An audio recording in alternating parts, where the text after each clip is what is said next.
Leve lava. Vulcão dos Capelinhos 60 anos depois entre setembro de 1957 e outubro de 1958, o vulcão dos Capelinhos, na ilha Soriana do Faial, manifestou-se ruidosamente. 50 anos depois, assinalamos a data e, com mais 10 anos em cima, recuperamos a história. Faz 60 anos que o vulcão dos Capelinhos emergiu do fundo do mar. O vulcão dos Capelinhos apresenta uma configuração bastante deteriorada em comparação a quando do seu apogeu. Ano após ano, as derrocadas vão aumentando e o antigo vulcão sucumbe aos poucos. Os abalos que sacudiam a ilha do Faial há vários dias não prenunciavam nada de bom. E não é pela força do hábito que se pode encarar com descanso as instabilidades da Terra. Afinal, não deixa de ser um fenômeno relativamente normal nestas ilhas plantadas a meio do Atlântico, nos instáveis limites de diversas placas tectônicas e a curta distância da dorsal médio-atlântica. A população temeu pelos seus bens mas,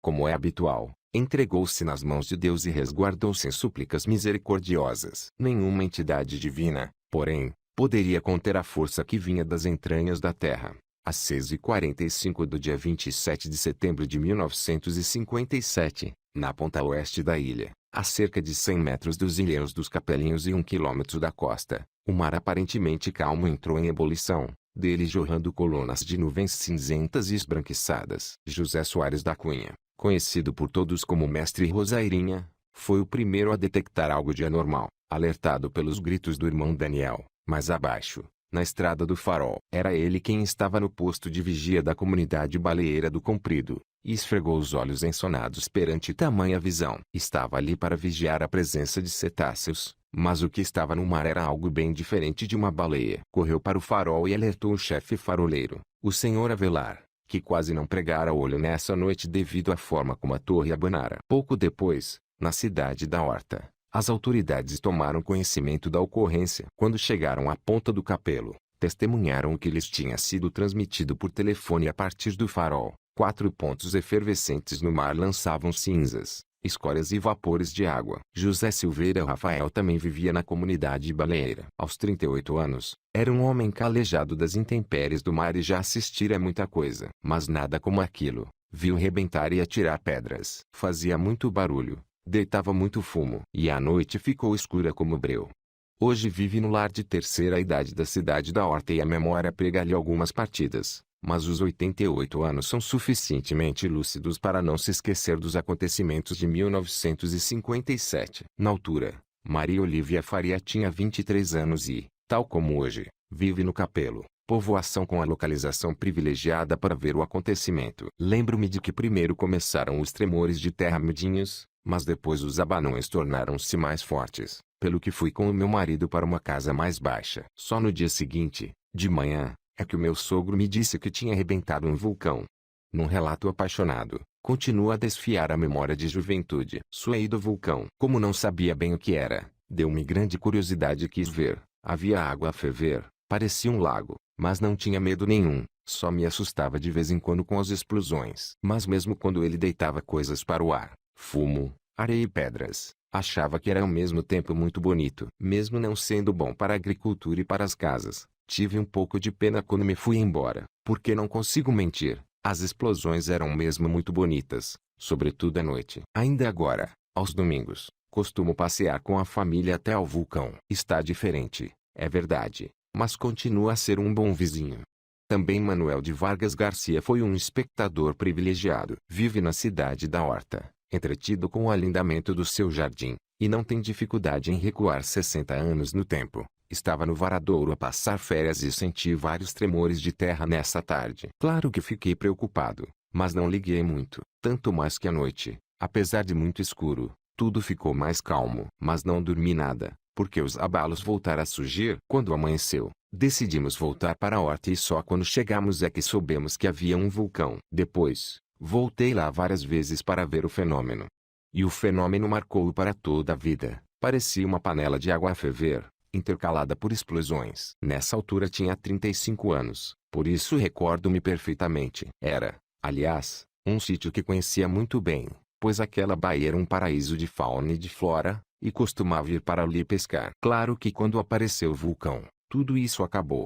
Mas a nostalgia desses tempos nunca abandonou o espírito de Manuel Garcia, Sempre que posso, ainda vou lá vê-lo para saber como está o vulcão que vi crescer. A erupção submarina prosseguiu nos dias seguintes, enchendo o lugar de cinzas, escórias, roncos assustadores e cheiros sulfurosos. Os campos de cultivo e as pastagens cobriram-se de cinzento e as casas das imediações, nomeadamente no Capelo e no Norte Pequeno, ruíram ou abateram com a força dos tremores e pela acumulação da cinza. Surgiram, assim, os primeiros sinistrados, embora não houvesse vítimas a lamentar. 5 dias depois, o vulcão já tinha emergido do mar e formara uma ilhota, baptizada de Ilha Nova, de forma anelar, com 600 metros de diâmetro e 30 de altura. 2 semanas depois, crescerá mais 270 metros, respectivamente. Ao longo do mês de outubro, com a acumulação dos materiais expelidos, formou-se um istmo que abraçou os ilhéus dos Capelinhos e aproximou a ilhota da costa. A atividade incrementou e a coluna de vapores e cinzas atingiu grande altura, sobretudo porque parte da cratera era aberta ao mar, sendo assim inundada pelas vagas. Ninguém sabia o que iria acontecer, mas os receios eram fundamentados. A terra não parava de tremer. Nada que impedisse que, no meio deste turbilhão incandescente, alguns loucos corajosos tenham arriscado a pele para garantir a soberania daquele pedaço de terra fumegante para o Estado português. Havia receio de que a Ilha Nova fosse reclamada por outra nação, como se não estivesse já em águas territoriais portuguesas. No dia 13 de outubro, então, o jornalista Urbano Carrasco, do Diário Popular, e o cineasta Carlos Tudela, da RTP, entre outros, desembarcaram na ilha vulcânica e, zigue-zagueando entre bombas e cinzas lançadas pela cratera principal, fincaram no solo uma bandeira portuguesa. Regressaram felizes e foram recebidos como heróis. Um final feliz para um dos episódios mais surrealistas da história dos Capelinhos. A cerca de 20 quilômetros dos Capelinhos, integrada no mesmo alinhamento de falhas geológicas, a extraordinária caldeira registrou também forte atividade fumarólica após a madrugada de 13 de maio de 1958. Em poucas semanas, felizmente, adormeceu. Os olhos azuis do Sr. Rafael readquirem um brilho quando fala dos Capelinhos. A minha casa ficou cheia de cinzas e areias, mas as paredes aguentaram. O vulcão ali tão perto fez-me ir para Castelo Branco, juntamente com alguns amigos da altura. Para trás, ficou a vivência na comunidade baleeira do Comprido, mas não a vida do mar. Aos 38 anos, já tinha arpoado muita baleia, mas, mesmo depois do vulcão, continuei a ser baleeiro. Passávamos entre o vulcão e a costa, mas já não havia tantos bichos como antigamente. Coisas do vulcão. Mas nem isso faz com que o antigo caçador de baleias ganhe algum rancor ao cone fumegante. O vulcão foi a minha companhia diária durante muitos anos, mas desde que vim para o lar que não o vejo. Pode parecer estranho, mas sinto um pouco a falta dele.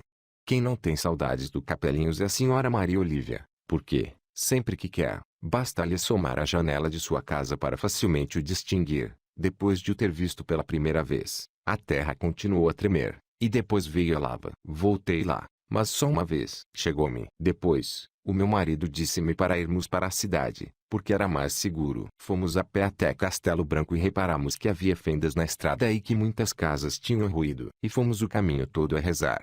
Mais de 2 metros de cinzas soterraram muitas casas nas imediações do vulcão. Algumas, porém, temam em resistir. A população do Faial vivia em permanente estado de ansiedade e temor, o que não impediu que o vulcão tivesse atraído imensas pessoas ao Capelo, por um lado para o ver com os próprios olhos, por outro para encontrar proteção divina. Por todo o Faial, bem como nas ilhas vizinhas, as missas e as procissões foram espontâneas, e as súplicas ao Divino Espírito Santo procuravam apaziguar a força da natureza. Nos Açores, a religiosidade sempre foi um refúgio. Na noite de 28 para 29 de outubro, a ira do Capelinhos por fim amainou. O mar manso engoliu o vulcão, como que por artes mágicas. Restavam apenas 2 ilhotas de cinzas e uma tênue fumarola no lugar da antiga cratera. A boa nova espalhou-se rapidamente. Os agradecimentos ao Divino Espírito Santo correram todas as igrejas e capelas e as famílias prepararam-se para regressar aos seus lares arruinados e cobertos de cinza. Ninguém podia saber, na altura, que a pequena ilha colapsara para dentro da própria cratera ativa, provocando seu afundamento. Acompanhado de alguns abalos, o vulcão expeliu jactos de água fervente, vapor e gases azulados quentíssimos, acompanhado por um forte cheiro a enxofre, que foram por todos considerados os últimos estertores de um condenado à morte. Na noite do dia 3 de novembro, porém, o vulcão ressuscitou e regressou com uma força até então nunca vista. Grandes explosões, jactos de vapores, cinzas e escórias de tal forma intensos que, num curto espaço de dias, a nova ilha, deslocada a cerca de 100 metros em relação à anterior, cresceu, alargou-se e inchou. Rapidamente criou um istmo que não só engoliu os ilhéus dos Capelinhos, como, apenas uma semana depois, se ligou à terra firme na costa oeste do Faial, acoplando-se ao que resta do antigo e grandioso vulcão Costado da Nau. À medida que os dias iam passando, o vulcão aumentou, o istmo alargou ao ponto de o Capelinhos se ter transformado numa península e o seu caráter explosivo intensificou-se.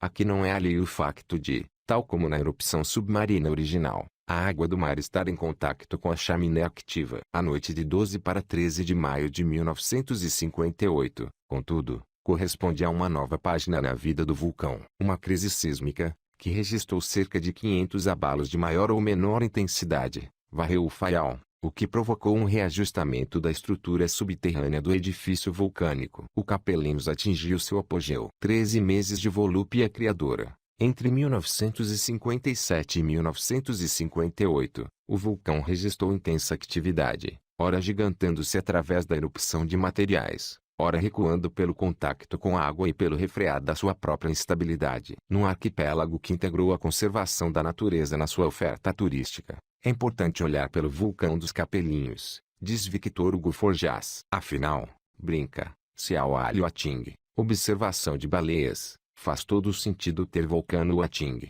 Observação de vulcões. 27 de setembro de 1957, depois de fortes abalos sísmicos, torna-se visível à superfície a emissão de gases a partir de vários centros ativos. 10 de outubro de 1957, a Ilha Nova tem 30 metros de altura e 600 metros de diâmetro. Dada a temperatura, a emissão de materiais revela um tom acinzentado. 15 de novembro de 1957, um istmo liga o vulcão aos ilhéus dos Capelinhos. O cone vulcânico registra agora intensa atividade. 17 de novembro de 1957, de noite, a lava vencer a ação do mar e surgem 7 repuxos incandescentes que, a meio do dia 17, se concentram em 3 chaminés. A lava recobre parte das cinzas. 4 de novembro de 1958. Aspecto no fim da atividade. São visíveis a antiga linha de costa de 1957, um anel de cinzas submarinas e, no interior, o cone central da fase terrestre. Actualidade. A força da erosão é visível nesta perspectiva atual do vulcão. Em 5 décadas de atividade incessante, o vento e o mar produziram inúmeros golpes no vulcão dos Capelinhos, mero reflexo da pujança registrada entre 1957 e 1958. Apicotado, assinala-se aproximadamente o contorno costeiro dos Capelinhos no fim da respectiva atividade, em outubro de 1958. Subitamente, às 22 horas, a cratera principal esguichou lava muito fluida durante algumas horas, assim gerando um efêmeros, mas excepcional, lago havaiano que emitia finíssimos e raros cabelos de peleia dourados e vítreos, levados pelo vento. Seguiram-se grandes e luminosas explosões trombolianas como fogo de artifício, emissões de bombas vulcânicas e torrentes de lava escorreram pelas vertentes, um espetáculo simultaneamente sublime e dantesco, que atormentou a população.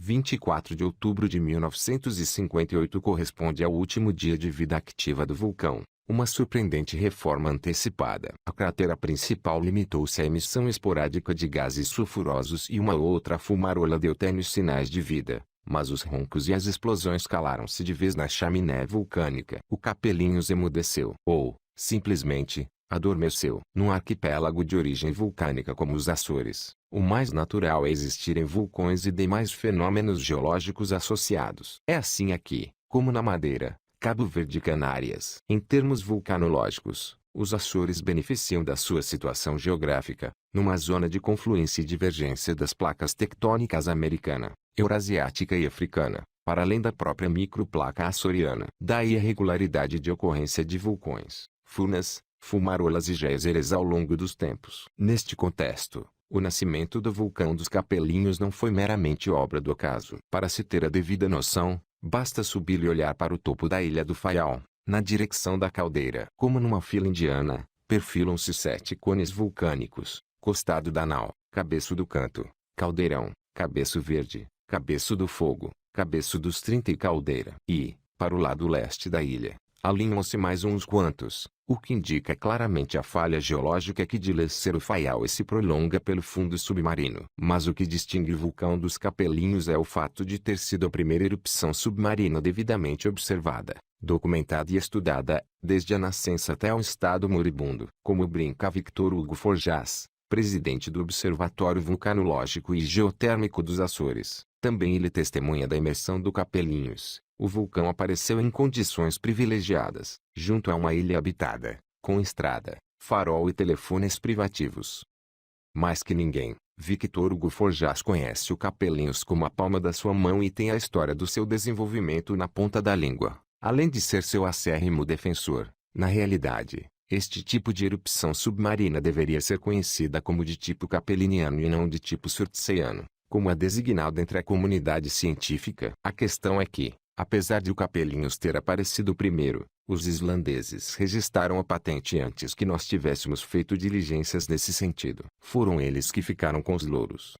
O Surtsey, ao largo da costa sul da Islândia, só emergiu em 1963, mas quem ficou para a nomenclatura científica foi mesmo este primo islandês do Capelinhos. O aparecimento do Capelinhos marcou profundamente a ilha do Faial no aspecto físico e a população local no estado de alma. Terrenos agrícolas estéreis, colheitas perdidas, campos de pasto inutilizados, casas destruídas e um certo medo do desconhecido. Tudo isso aportou à ilha através do vulcão. Felizmente, não ceifou uma única vida humana. Mas todos estes fatores contribuíram para que os sinistrados do vulcão, aqueles que sofreram mesmo na pele as consequências e aqueles que aproveitaram a onda, tivessem razões para embalar a trouxa e zarpar. Os Estados Unidos e até o Canadá passaram a ser um objetivo, tanto mais que os Açores são quase a meio caminho entre a Europa e a América. Num curto espaço de tempo, a demografia do Faial caiu para mais de metade, cerca de 12 mil habitantes. Os restantes aproveitaram as condições favoráveis de emigração ao abrigo de um decreto do então senador John Fitzgerald Kennedy,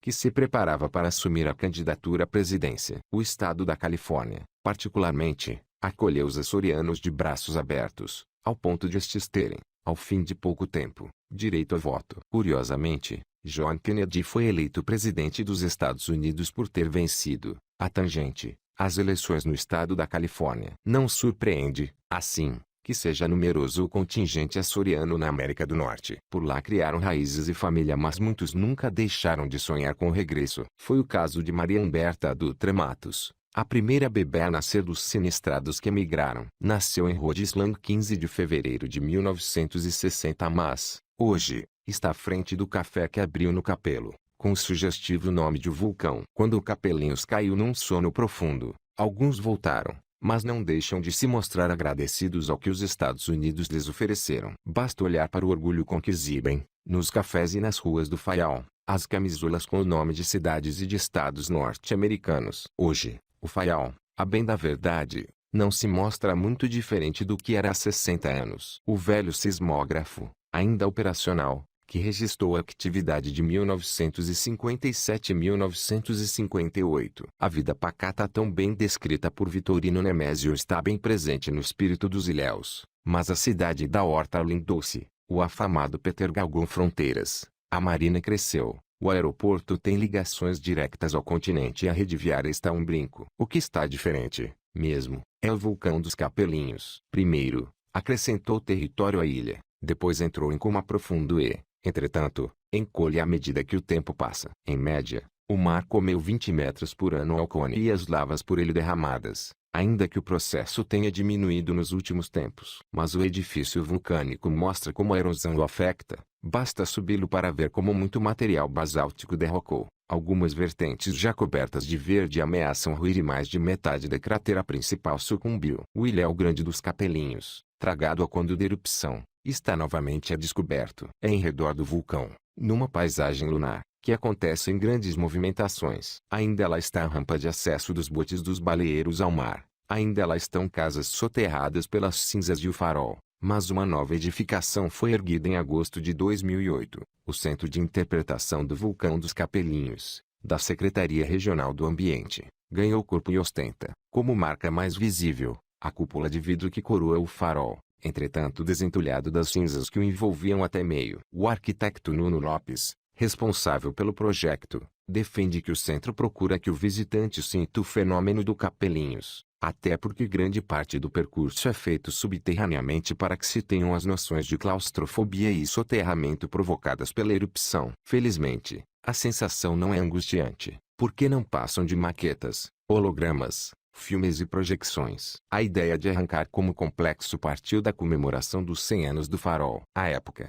as estruturas estavam soterradas, danificadas, votadas ao abandono e até vandalizadas. Apareceu o projeto para a recuperação e para dotar a paisagem de informações preciosas que possam explicar tudo o que se relaciona com a erupção de 1957. Mais que isso, pretende-se dar uma visão geral da geologia e da vulcanologia, como um museu vivo e interativo. Explicando no Lopes, as entidades esperam que o centro traga dignidade a um fenômeno geológico praticamente único em Portugal e que comporte uma mais-valia turística e pedagógica de modo a que mais visitantes aportem ao Faial. E a verdade é que, em 2012, foi nomeado pelo European Museum Forum para melhor museu da Europa. Apesar de não ter entrado propriamente para a nomenclatura da vulcanologia, o vulcão dos Capelinhos trouxe até ao Faial um sem número de especialistas e jornalistas. Por lá passaram repórteres portugueses e estrangeiros, além das visitas de estudo do geógrafo Orlando Ribeiro e do pai da vulcanologia moderna, Harold Teziev. Durante décadas, o centenário farol do Capelo funcionou como registro visual da quantidade de cinzas acumuladas. Quem igualmente ficou marcado pelos acontecimentos de 1957 foi Victor Hugo Forjás. Nunca me hei de esquecer. Vim pela mão do meu pai, que era vice-presidente em exercício da Junta Geral do Distrito da Horta e, mesmo tendo 16 anos, fiquei maravilhado. De tal forma que, hoje, posso garantir que foi o Capelinhos que me orientou a vida e me entusiasmou a seguir esta via. Se não fosse a sua existência, não seria seguramente vulcanólogo. Nem eu, nem a vaga de geólogos interessados que formaram uma nova geração de investigadores portugueses. No miradouro que dá para a caldeira, a visão é estonteante. As nuvens arrasaram os rebordos, a vegetação com laivos tropicais a subir pelas veredas a pique lá embaixo, bem no fundo da cratera, lagoas e cones liliputianos. Quando o Capelinhos entrou em erupção, também houve emissões de gases aqui na caldeira, explica o professor Forjás, mas, felizmente, o vulcão lá do Capelo funcionou como escape da pressão existente lá embaixo, diz, enquanto aponta para o solo e para a fendas bem visíveis. Se tudo se tivesse concentrado aqui na caldeira, poderia ter sido trágico. No miradouro junto ao farol dos Capelinhos, Victor Hugo Forjás olha para o vulcão avermelhado e diz, emocionado, sabe, já vi muitos vulcões, percorri o mundo com colegas só para os contemplar, mas este será, sempre, o meu vulcão. É natural que, mais cedo ou mais tarde, surja outro Capelinhos no mar, em frente a este agora silencioso, só não se sabe quando. Espero viver para assistir à nova erupção. Era o maior gosto que podia ter, desde que não houvesse baixas humanas. Algo belo e inofensivo. Nós também, e os amantes dos vulcões agradeciam.